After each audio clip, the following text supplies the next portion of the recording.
Masechet Chulin daf Dalet. On commence à la 9e ligne, au dernier mot, Bibaitema.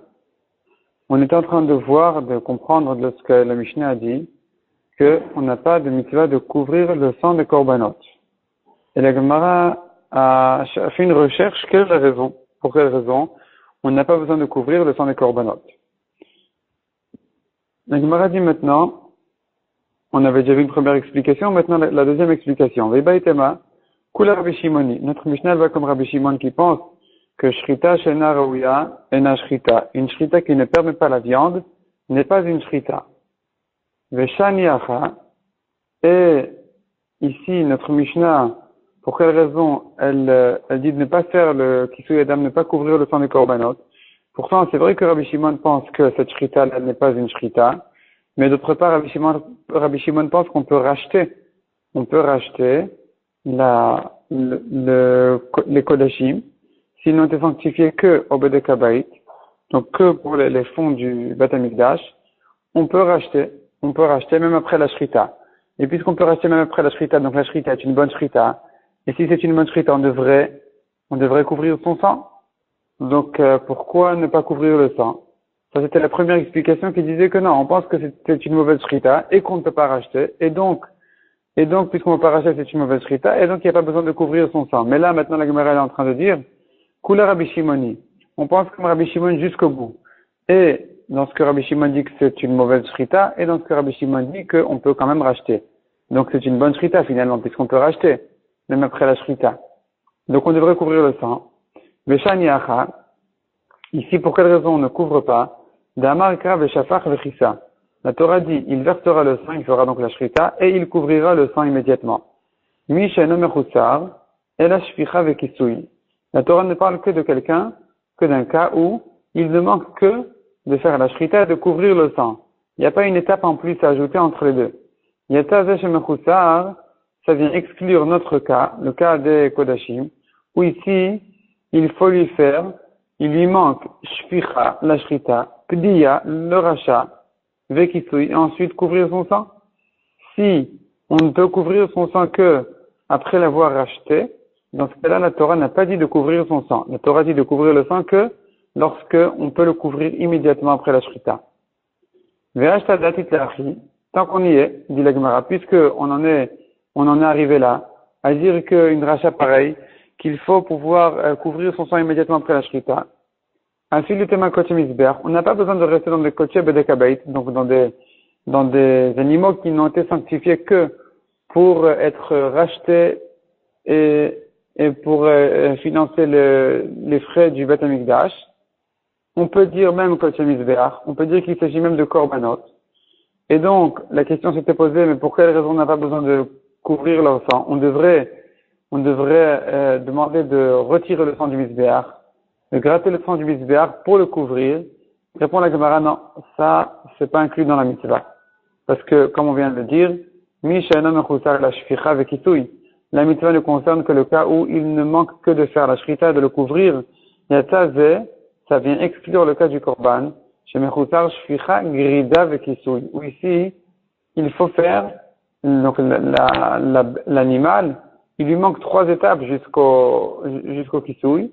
Il faut d'abord lui faire la shrita, ensuite gratter le sang, éplucher le sang, et ensuite le couvrir. Ça, la Torah n'a pas dit de faire, puisqu'on ne peut pas le couvrir directement sur le misbéach, comme on a dit, donc on n'a pas de mitzvah de couvrir le sang de ces korbanot. Mar Baravashi Amar, troisième explication pourquoi est-ce que les Kodashim, on n'a pas besoin de leur couvrir le sang. Amar Kra Chaya O'of. La Torah a dit de ne couvrir le sang soit d'une chaya, d'une bête sauvage, soit de volaille.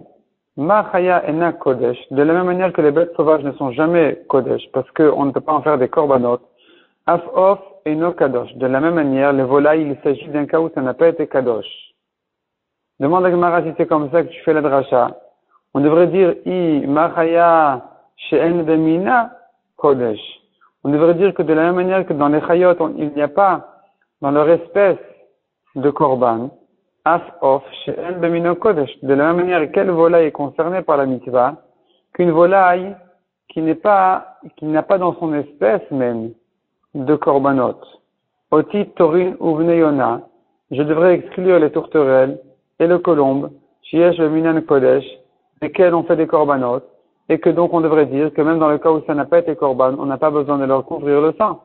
Alors c'est pas comme ça, il faut couvrir leur sang.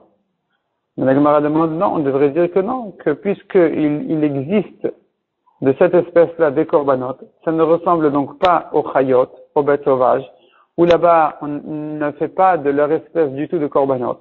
Donc on devrait dire que c'est pas concerné du tout par la mitzvah. La mitzvah peut-être ne va concerner que des volailles qui ne servent pas du tout à être korban, que les coqs par exemple, ou les canards. Répond la Gemara, non, on ne dit pas comme ça. On dit que chaya. Le cache à faire, la dracha à faire, c'est de dire qu'effectivement, les volailles ressemblent aux chayot. Donc, ma chaya lochilak taba. De la même manière que dans les chayot, on ne fait pas de différence pour dire que celle-ci, il faut lui couvrir son sang, celle-là, il ne faut pas lui couvrir son sang. Af of lotachlokbo. De la même manière, dans les volailles, on ne fait pas de différence. Toutes les volailles sont concernées par la mitzvah de Kisui Adam. Amarle Yaakov Mina le Rava. Yaakov, qui était un mine, donc il ne croyait pas au Chachamim, il a demandé à Rava, Kaimalan, Chaya Bichlal Behema le Simanim.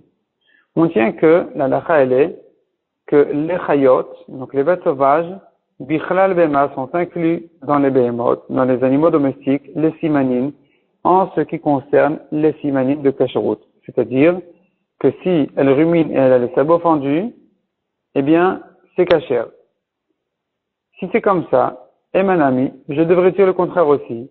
Behema bichlal chaya, le kisui, que quand la Torah dit de couvrir le sang des chayot, ça inclut les behemoth, puisque tu dis que les behemoth et les chayot c'est pareil.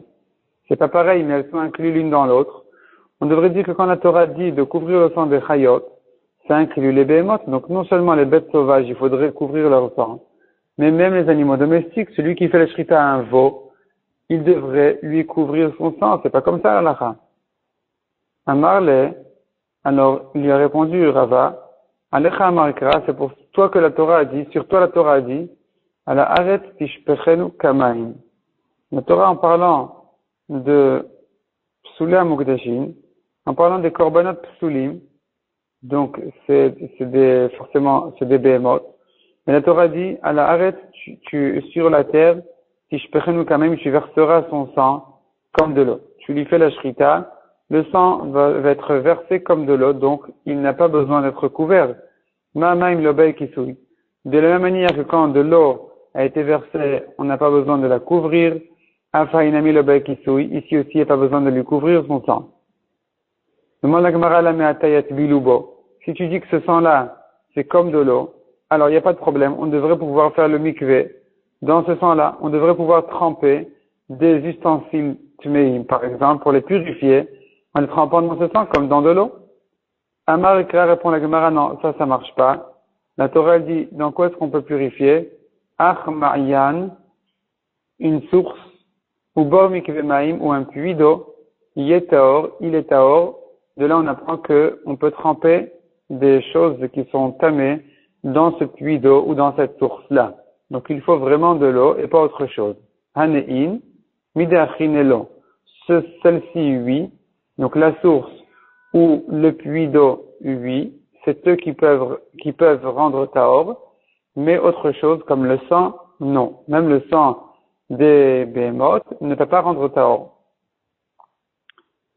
Demande à Gemara Veman et Mile, peut-être que ce passage ne vient que pour les meute chez Armashkin, que pour exclure les autres liquides de l'oikru maim qui n'ont pas été appelés maim. Aval dam d'ikri maim, mais le sang qui a été appelé dans ce passage maim, de l'eau, on devrait dire donc que non, qu'il est comme de l'eau, on peut tremper dedans et purifier les choses. Hachinami, peut-être qu'aussi c'est comme de l'eau. Il répond à la Gemara très miut active. La Torah a dit deux miutim, deux fois la Torah exclut. D'abord c'est écrit mayan maim, une source d'eau. Et ensuite c'est écrit ubor maim, et un puits d'eau. Donc deux fois la Torah répétait le mot de l'eau. Ça vient exclure le sang, donc, des behemoth. Le sang des behemoth ne purifie pas. Demande la Gemara ema idi veidi les meoutés, peut-être que ces deux psukim-là, ces deux mots de l'eau viennent exclure chez Armashkin les autres liquides, pas le sang.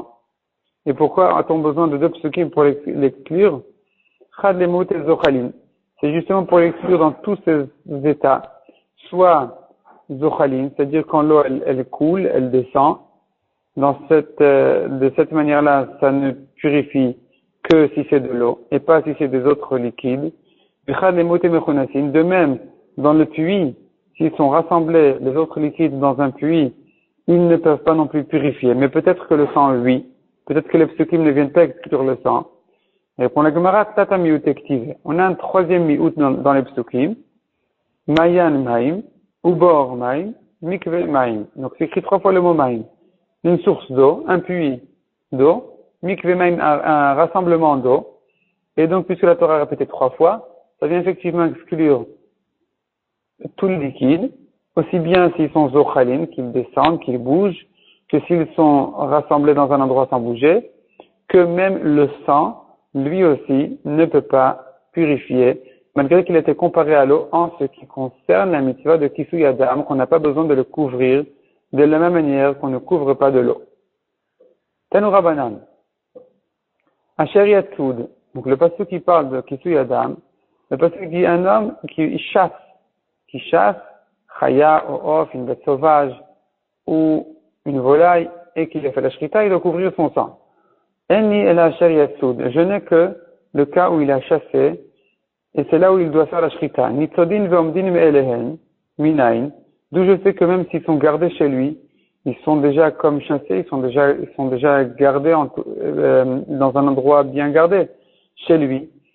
Kegon avazin vetarnegolin, comme les oies, les coqs, d'où je sais que eux aussi sont concernés par cette mitzvah. Talmud Lomar tseid mikol makom. La Torah dit tseid, la chasse, mikol makom, de toutes les manières. Et il y a un mot en trop dans le passage qui vient inclure que même si il n'a pas vraiment chassé, même si c'était gardé, eh bien, il est quand même chayav de couvrir leur sang. Imken ma Talmud lomar asher yatsud. Si c'est comme ça, alors pourquoi la Torah, elle a eu besoin de rentrer cette notion-là de chasse ici? Ça ne change rien du tout. Mais répond la Gemara, l'imza Torah derech eretz. La Torah va nous apprendre une habitude, une bonne habitude. Shelo yochal adam basar, qu'un homme ne mange de la viande, et la be'azmana azot, que s'il la considère comme de la viande qui vient de l'extérieur, qu'il a dû travailler, qu'il a dû la chasser, pas comme si c'était chez lui dans sa poche. Si quelqu'un se retient de manger de la viande tous les jours, il considère, malgré qu'il en a beaucoup, il considère comme s'il avait besoin de la chercher à l'extérieur, de la chasser, eh bien, ça c'est un comportement correct.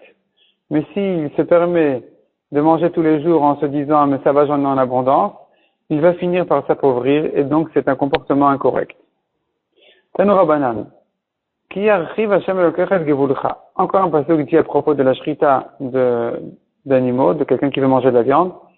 La Torah dit qui arrive lorsque Hashem va élargir et Gevulcha, tes frontières. Imda Torah derech eretz, la Torah nous apprend une bonne habitude. Chez l'oyochal adam basar, qu'un homme ne mange de la viande, et là, les teavon. Que à son appétit. Yachol, j'aurais pu croire, Yikach Adam Minashuk Vyochal, qu'un homme puisse acheter au marché et manger. Talmud Omar Vezavarta, tu feras la shrita. Donc le Talmud Omar, la Torah nous dit Vezavarta, tu feras la shrita, mi bekarcha ou mitoncha, de tes vaches et de tes moutons à toi, mais ne va pas acheter pour leur faire la shrita. S'il en a dans ses troupeaux, ça va. Sinon, qu'il ne sorte pas en acheter. Yachol isbar kol bekaro. Si c'est comme ça, j'aurais pu croire qu'un homme puisse faire la shrita de toutes ses vaches, yachol kol sono, ou bien de manger tous ses moutons. Pardon. Yachol isbar kol bekaro veyochal. J'aurais pu croire qu'il peut faire la shrita de toutes ses vaches et qu'il les mange. Kol sono veyochal. Et de tous ses moutons pour les manger. Talmud Lomar mi bekarcha. De tes vaches. Velo kol bekarcha, mais pas toutes tes vaches. Mitoncha, de tes moutons. Velo kol soncha, et pas tous tes moutons. Mikan amar Rabbi Elazar ben Azaria. De là, dit Rabbi Elazar ben Azaria. Mishiesh lo mané, celui qui a une pièce d'un mané, Yikach le faso, qu'il achète pour sa marmite, litra yarak, une petite quantité de légumes. Celui qui est un peu plus riche, Asara Mané, il en a 10. Yikach le faso, qu'il achète pour sa marmite, une litra d'agim, cette quantité-là de poisson. Chamishim Mané, s'il en a 50, Yikach le faso, litra bassa, il peut acheter déjà de la viande. Mea Mané, s'il a 100 manées, il fait tout l'ok des rats de cholium, il n'y a pas de problème, on peut lui servir de la viande tous les jours. Veinach emat. La Gemara demande celui qui ne peut pas manger tous les jours des poissons ou de la viande, quand est-ce que quand est-ce qu'il en mangera? À quelle occasion? Il faut attendre quelle occasion pour le faire, pour les manger? Répond la Gemara, mais Erev Shabbat, Erev Shabbat. 2 Shabbat en Shabbat. Donc, tu fais la shrita Erev Shabbat, il prépare Erev Shabbat, il les mange pendant Shabbat. Amarav, Trichin Anulachush le divrei zaken. Rav dit, nous, on doit craindre les divrei zaken, les paroles du Chacham. On doit craindre ce que cette braïta dit au nom de Rabbi Elazar ben Azariah, se retenir de ne pas manger de la nourriture trop riche.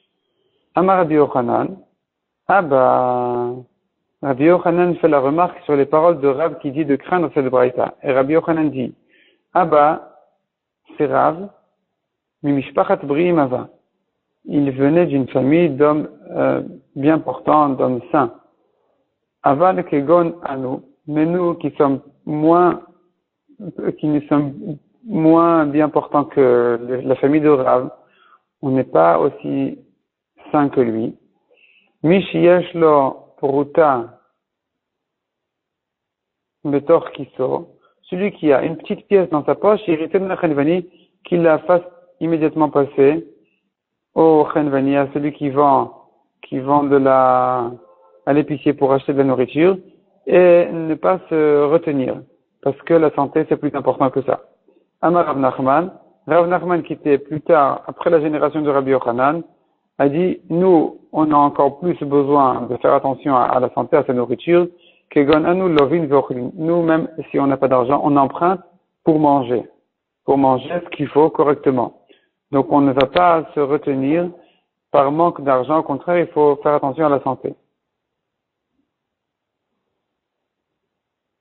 On continue dans la Gemara ramène maintenant quelques psukim. Des psukim desquels on fait des drashot. Donc on a un pasuk dans Michelet. Le pasuk dit comme ça, que vasim lilvushecha, les moutons pour tes habits. Elle explique la Gemara, migez kvasim, yem al-bushecha. Quand on tond les moutons, eh bien de la laine, tu en fais tes habits. Donc Rashi explique, achète des moutons pour avoir de quoi t'habiller. Ou mechir sadeh atudim, la fin du pasuk dit, le prix du champ, c'est les boucs. Explique la Gemara, l'olam imkor adam sadeh, un homme doit vendre ses terrains, ses champs, l'ikach atudim, pour acheter avec des boucs. Parce que les boucs, c'est de la bonne parnassa, ils ont du lait, et ils ont aussi, pas que les boucs, il y a les moutons aussi. Les moutons, ils ont de la laine, il y a du lait, les chèvres ont du lait. Donc c'est une bonne parnassa. Il vaut mieux vendre son champ pour acheter des petits bétails. Mais qu'un homme ne fasse pas le contraire que de vendre ses moutons pour acheter des champs. Ensuite, le pasuk suivant dit, Vedei chalev izim, suffisamment de lait de chèvre, explique la Gemara, d'ayola adam shitfarnes, il est suffisant pour un homme d'avoir de la parnassa, mais chalav gdayim utlaim shebetoch beto, du lait des chèvres et des brebis qu'il a chez lui. C'est-à-dire, si tu as des brebis, des chèvres, ne leur fais pas la shrita pour manger la viande, au contraire, garde-les pour avoir du lait. La suite du pasuk dit, le lachmecha, pour ton pain, le lechem betra, et pour le pain de ta famille. Explique la Gemara, lachmecha kodem le lechem betecha. Ton pain devance le pain de ta famille. La fin du pasuk dit, vechayim le na'arotecha, et la vie pour tes jeunes. C'est-à-dire, Amar Marzuta Bere de Rav Nachman, Ten chaim lenarotecha, donne de la vie à tes enfants, aux personnes de ta famille. Mika nimda Torah de Echeretz, qu'est-ce que ça vient nous apprendre? Ça vient nous apprendre une bonne habitude, chez l'oeil et la mère de Damet Beno Basar Veyain, qu'un homme n'habitue pas son fils à être gâté, à manger de la viande, boire du vin, parce que s'il va s'habituer à ça, il aura du mal. Après, en cas s'il pourra pas dépenser autant d'argent, il aura du mal à se suffire de moins que ça. Donc, au contraire, habitue-les, même s'ils peuvent plus que ça, il est bien de les habituer à ne pas se gâter et à manger de la nourriture simple. Amar Rabbi Yochanan, on tourne la page. Aroteshit Asher, celui qui veut s'enrichir, Yarasok Bebehema Daka, eh bien, qu'il s'occupe de petits bétails. Les petits bétails, c'est une bonne parnassa. Amar Avrisda, Maïdirtiv, que veut dire le pasuk Ashterot Sonecha? Qu'est-ce qu'on comprend de ce pasuk-là, Ashterot Sonecha, qui veut dire tes petits bétails? Pourquoi on les appelle Ashterot? Chez Meashot et Baalehen. Parce qu'elles enrichissent leurs propriétaires. Amar Rabbi Yochanan, Kasa de Charshin, il vaut mieux boire un verre de sorcellerie, velo kasa de pochrin, et pas un verre d'eau tiède, parce que c'est mauvais pour la santé. Et la Gemara dit 3 conditions. Quand est-ce que le verre d'eau tiède est mauvais pour la santé? Première condition, c'est que ça se trouve dans un récipient en métal. Aval bikle cheres, mais si c'est en argile, let la nba, il n'y a pas de problème. Ou bikle matachot nami, et si c'est dans les métaux non plus, le amaran, on a dit qu'il y a un problème que elle a de l'eau shadibotivia, que s'il n'y a pas d'épices dans cette eau. Aval shadibotivia, mais s'il a mis un peu d'épices, du thé, du sucre, etc., let l'anba, il n'y a pas de problème. Michi le shadibotivia, et même dans le cas où il n'a pas mis d'épices, nami lo amaran, et là, on a dit qu'il n'y a un problème que dans le cas où de l'eau taït. Aval taït, let l'anba. C'est que si l'eau n'a pas bouilli, mais si elle a bouilli, et ensuite elle s'est un petit peu refroidie, il n'y a pas de problème non plus. Rabbi Yochanan, celui qui a eu un héritage, donc il ne s'est pas fatigué pour cet argent-là, le retire l'abdan et il veut perdre son héritage. De quelle manière? Quel est le conseil à lui donner pour perdre son argent? Autrement dit, à quoi il faut faire attention s'il veut garder son argent? Il bâche les pishtam, donc s'il veut vraiment perdre son argent, voilà ce qu'il doit faire. Qu'il s'habille d'habits de lin, qui sont chers et qui s'usent rapidement.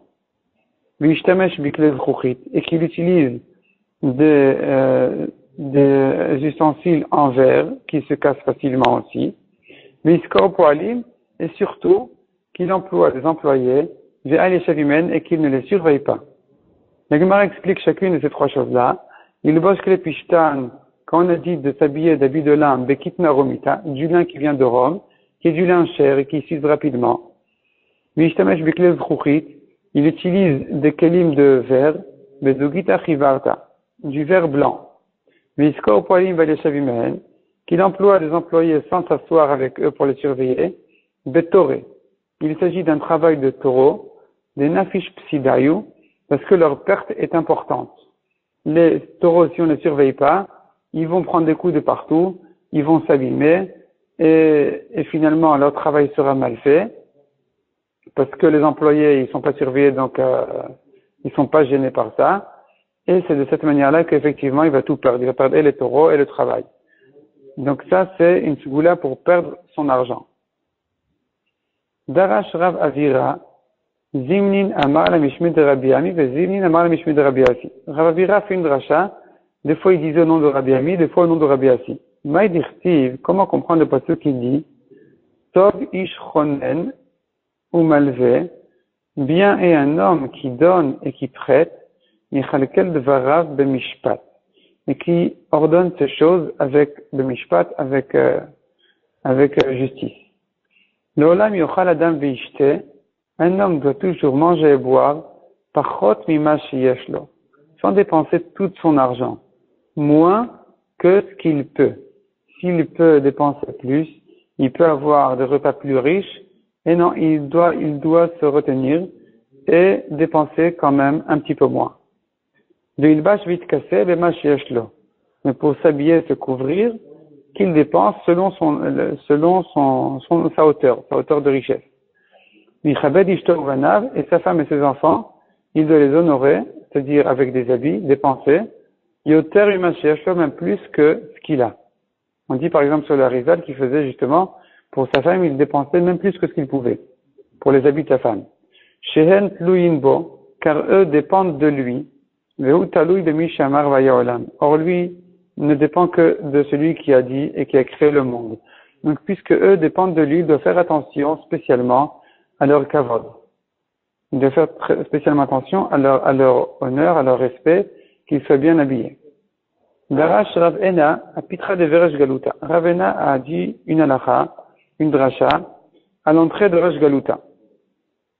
Resh Galuta, c'était le responsable du gouvernement, c'est-à-dire qui a été nommé par le gouvernement, le responsable des Juifs. Et là, on passe au halachot, on retrouve donc la halachot justement de Kisui Adam. Ashochet echolé beShabbat. Celui qui fait la shrita pour un malade qui risque de mourir pendant Shabbat. Donc, ce malade a besoin de viande, c'est urgent, on lui fait la shrita, on fait la shrita donc à la bête, même pendant Shabbat. Chayav, parlons de volaille, c'est plus pratique parce que les bêtes en général sont des bêtes domestiques à qui il ne faut pas faire Kisui Adam, donc parlons de volaille. Donc, il a fait la shrita à une poule pendant Shabbat. Chayav lechasot, il doit couvrir son sang. Amar le Rabba, ashtu make amar. Rabba a dit ce qu'il a dit, c'est très étonnant. On ne peut pas comprendre cette halakha. C'est pas possible de dire une chose pareille, qu'il faille couvrir le sang de la shrita qui a été faite pendant Shabbat pour un malade. Ishmetu ala more, mine. Coupez-lui sa langue. Détania. Et la Gemara explique quel est l'étonnement. Rabbi Yossi Omer. Koi, le koi qui est une bête qui a un mélange entre, on a un doute au moins si c'est une bête sauvage ou un animal domestique. On ne sait pas donc s'il faut lui couvrir son sang ou pas. Donc on ne dit pas la shrita pendant Yom Tov. Mais s'il a quand même fait la shrita, on ne lui couvre pas son sang pendant Yom Tov. Mikal vachomer, on apprend à Kal vachomer. Uma mila, si déjà la brit mila, chez Vada'a docha Shabbat. Vada'a, si on n'a pas de doute que la brit mila a lieu pendant Shabbat, c'est le 8e jour, il n'y a pas de problème, il n'y a pas de doute, eh bien, on l'a fait même pendant Shabbat. Donc ça repousse le Shabbat. Et malgré que la mila elle est tellement importante qu'elle repousse le Shabbat, quand on n'a pas de doute dessus, en sfeka docha Yom Tov. Si on a un doute, elle ne repousse même pas Yom Tov. Quel est le doute de la mila? Si le bébé est né ben hashmashot, entre vendredi et Shabbat, ou bien si Yom Tov tombe, disons, mardi prochain, il est né entre lundi et mardi de cette semaine. Donc, la semaine prochaine, on ne sait pas si le 8e jour c'est lundi ou mardi. Lundi, on ne fait pas la mila parce que peut-être que c'est encore le 7e jour. Et mardi, on ne fait pas la mila parce que ce n'est qu'un safek. Dans le doute, on ne lui fait pas la mila pendant Yom Tov, il faudra attendre mercredi prochain. Donc, on voit qu'on ne repousse pas le Yom Tov pour un safek, malgré que, si c'était pas safek, on aurait pu le faire même pendant Shabbat. Alors, qui souille de couvrir le sang chez Envadao Doche Shabbat, où là, même si on n'a pas de doute qu'il faut couvrir le sang, ça ne repousse quand même pas le Shabbat. Et nous dit, chez Ensfeko Doche Yom Tov, Kal vachomer, que dans le doute, on ne peut pas repousser le Yom Tov. Donc le koi en question, sur lequel on a un safek, est-ce que il faut lui couvrir son sang ou pas? Eh bien, c'est bien beau de lui couvrir son sang en jour de Chol, mais pas pendant Yom Tov. Amroulo, alors on a dit à Rabbi aussi, on a repoussé son Kal vachomer en disant Kiat shofar bagvulim tochiach. La sonnerie du shofar, bagvulim, c'est-à-dire à l'extérieur du Beth Amikdash, va prouver que ton Kal vachomer ne marche pas. Pourquoi? She'en vada'a docha Shabbat. Car son vada'i, c'est-à-dire même si on n'a pas de safek, il faut sonner du shofar aujourd'hui, mais si c'est tombé Shabbat, eh bien on ne sonne pas à l'extérieur du Beth Amikdash. Tandis que, malgré que son vada'i ne repousse pas le Shabbat, ou sfeka docha Yom Tov, son safek repousse lui le Yom Tov. Si on a un doute, par exemple, je explique, c'est une personne qui est tum-tum ou androgynos. On ne sait pas si c'est un homme ou une femme. Lui-même ne sait pas si c'est un homme ou une femme. Donc lui, si c'est un homme, il est chayav de Tkiyat Shofar, il doit entendre le shofar. Si c'est une femme, elle n'a pas besoin d'entendre le shofar. Parce qu'aujourd'hui, les femmes entendent le shofar, ce n'est qu'un minag, c'est pas une obligation de la Torah. Ceux qui sont concernés par cette mitzvah, c'est les hommes. Maintenant, donc ici, c'est un safek, et malgré tout, ça repousse le Yom Tov. Il peut sonner pendant Yom Tov. Donc tu vois que même celui dont le vadaï, dans le cas où il n'y a pas de doute, on ne repousse pas Shabbat, le safek peut repousser le Yom Tov. Donc ici aussi, couvrir le sang, on ne le fait pas pendant Shabbat, mais pendant Yom Tov, on peut le faire même dans le doute. Ça, c'est une manière de repousser le Kal Vachomer de Rabbi Yossi, qui disait que si déjà on ne couvre pas son sang pendant Shabbat, malgré qu'on n'a pas de safek, Kal Vachomer que pendant Yom Tov, eh bien, on ne va pas couvrir son sang dans le doute. Il a fait un Kal Vachomer de Mila. Donc, on a repoussé son Kal Vachomer. Deuxième manière de repousser son Kal Vachomer, et chez Rabbi Elazar Akapar Beribi. Rabbi Elazar Akapar Beribi, qui était important, un idolador, a repoussé aussi le Kal Vachomer de Rabbi Yossi, Tchouva, en repoussant, donc Tchouva, ça veut dire il a repoussé, il a répondu à son Kal Vachomer.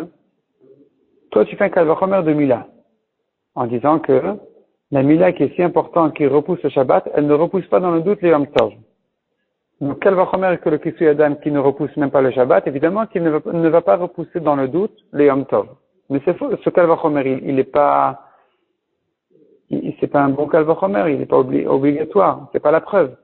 Mal et Mila, c'est vrai que la Mila est plus importante de ce point de vue que il faut la faire pendant le Shabbat. Tandis que Kisui Adam, on ne le fait pas pendant le Shabbat. Mais on pourrait dire que la Mila, elle a un autre point de vue.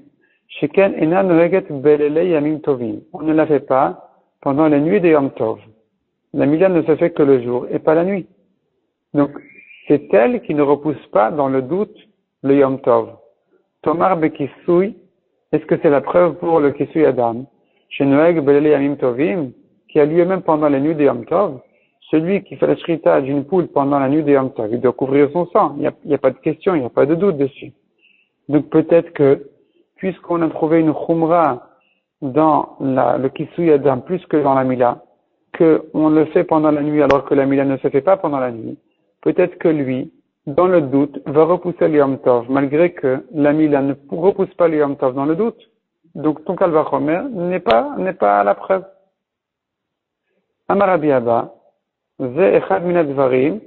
cette discussion-là qu'on voit dans cette braïta, c'est une des choses, Shama Rabbi Chia, que Rabbi Chia dit dessus, En yalem tchouva. Moi, j'ai pas de réponse à ce Kal Vachomer. Veshil Rabbi Elazar Kapar Beribi tchouva. Et quand même, Rabbi Elazar Kapar Beribi avait une réponse sur le Kal Vachomer de Rabbi Yossi. Moi, je ne savais pas comment repousser le Kal Vachomer de Rabbi Yossi.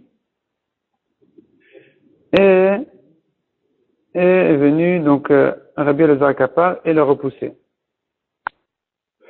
Donc on a vu en tout cas ici dans cette braïta qui souishen vadaod ochre Shabbat. La braïta elle comprend que Rabbi aussi déjà et tout le monde est d'accord avec lui juste d'ailleurs qu'on ne couvre pas le sang pendant Shabbat. Ça ne repousse pas, le Kisui Adam ne repousse pas Shabbat.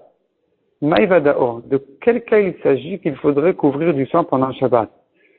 De Kisui, de l'Odach Shabbat. De quel cas il s'agit que Vadao de Kisui, c'est-à-dire Vadaï, s'il n'y a pas de Safek, dans la méthode de couvrir le sang, ça ne repousse pas Shabbat. Lav Hashochet le Choleb Shabbat, n'est-ce pas qu'il s'agit de notre cas, de celui qui fait la shrita pour un malade pendant Shabbat. Et là-dessus, la Braïta comprend qu'il n'y a pas de Kisui Adam. On ne couvre pas son sang pendant Shabbat. Donc, ça va contre la dracha de Rav Avira, qui a dit que celui qui fait la shrita, de Rav Ena, la dracha de Rav Ena qui a dit que celui qui fait la shrita pour un malade pendant Shabbat doit couvrir son sang. Ici, on voit de cette braïta-là que non, ça ne repousse pas le Shabbat. La Gemara dit non, qui a dit que c'est une preuve. Peut-être que Medilma d'Avar Veshachat. Peut-être qu'il s'agit ici d'un cas où il a transgressé le Shabbat. Il ne fait la shrita même pour quelqu'un qui n'est pas malade. Répond la Gemara, non. Doumia de Mila. Et c'est pas de ça qu'il s'agit. Il s'agit pas de quelqu'un qui a fait une avéra en faisant la shrita, et que c'est pour ça que je dirais qu'il ne doit pas couvrir son sang, tandis que pour un malade, il devrait lui couvrir son sang. C'est pas comme ça qu'il faut comprendre. Parce que la Braïta, elle dit Doumia de Mila. elle fait la ressemblance avec la Mila. Donc, comme Mila Birshut, de la même manière que la Mila elle se fait pendant Shabbat, Birshut, c'est permis, c'est une mitzvah même, Af Kisu Inami Birshut. De la même manière, quand on parle de Kisu Yadam pendant Shabbat, il s'agit d'un cas où la shrita a été faite Birshut, c'était permis d'à faire, donc il s'agit d'un malade, et là-dessus, la Braïta, elle fait la différence, justement, entre la Mila et le Kisu Yadam, pour dire que la Mila, elle se fait pendant Shabbat, tandis que le Kisu Yadam ne se fait pas pendant Shabbat, malgré que la shrita a été faite, était permise, comme dans notre cas où c'était fait pour un malade. Et donc, on voit clairement contre Ravena qui a dit de couvrir le sang pendant Shabbat. Ici, on voit qu'on ne couvre pas le sang pendant Shabbat. Et on va s'arrêter là pour aujourd'hui.